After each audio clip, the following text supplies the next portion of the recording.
Welcome to your Return to Running mobility series. We're going to start with a foot massage with a lacrosse ball, tennis ball, racquetball ball, whatever you were able to grab. You can even roll up a pair of socks really tight.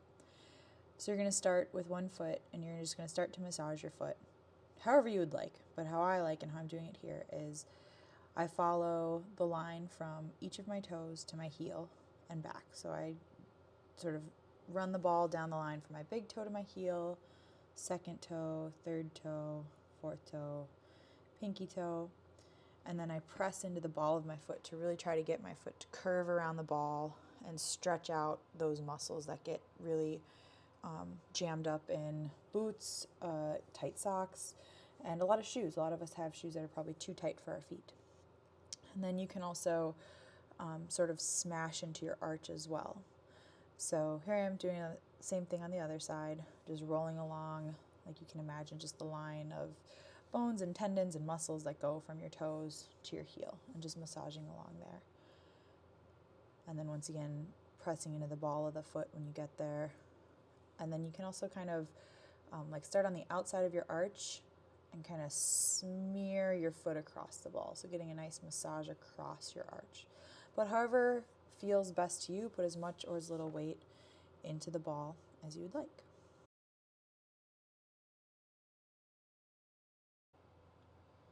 Next is top of the foot stretch.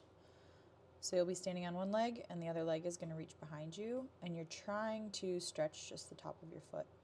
So you're going to be setting your big toe, not even like that big toe knuckle, so the top of your foot, not just your toes, and really trying to stretch through the top of your foot. So reach your foot as far back as you need to feel that stretch across the top of your foot. Watch that your ankle doesn't fall out one side or the other. You can move around, you can kind of shift the stretch side to side. Just watch that your ankle doesn't just fall out and you kind of miss that full top of the foot stretch.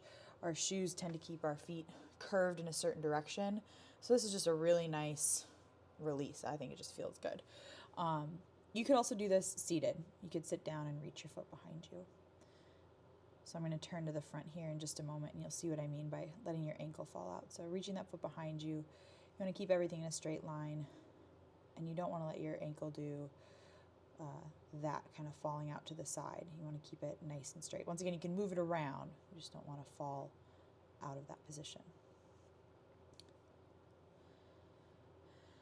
Next up, we're going to do a little bit of toe mobility. So getting your hands and feet together however you can. And you're going to try to lace your fingers in between your toes. This might be really, really challenging. So maybe you'll just use the ends of your fingers near the ends of your toes, or maybe you'll even just do 3 fingers between your first couple of toes. Whatever you can do. And you're just going to put your hands in there and move your foot around for 15-20 seconds. Same thing on the other side. So I'm trying to do the clasped fingers with my hands and foot. So once again, this might be really challenging. So you might need to use both hands to help get your fingers in there. You might just use the tips of your fingers. We're just kind of moving those toes around. After you've done that, you've gotten some space in between your toes. You're going to just do some toe wiggling. So trying to lift up your big toe without lifting up your little toes. Lifting up your little toes without lifting up your big toe. Shifting back and forth, seeing if you can do like little toes rolling to your big toe or big toe rolling to your little toes. If you really struggle with this, that's totally fine. You can use your fingers to hold whatever toes you don't want to move so you can move the other ones. That's fine.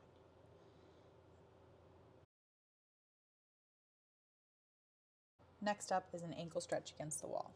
So you're going to start with your toes right up against the wall, and you're just going to lean your knee in until it touches the wall. If you don't feel much of a stretch, you're just going to keep backing up your foot until that knee can't reach the wall without your heel coming off the ground. So your heel should stay on the ground as your knee reaches towards the wall.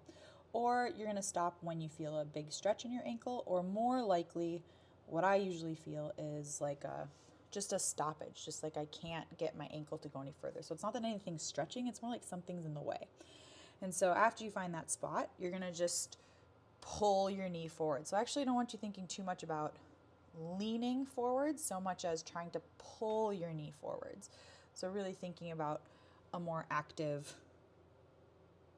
stretch rather than passive.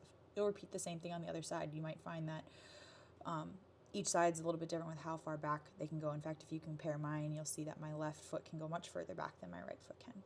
But you're just going to lean in and out. Like I said, you can do this against a wall. You could do this against a set of cupboards. Any flat surface will do. Go for about 30 seconds each side. All right, and that's all I have for mobility.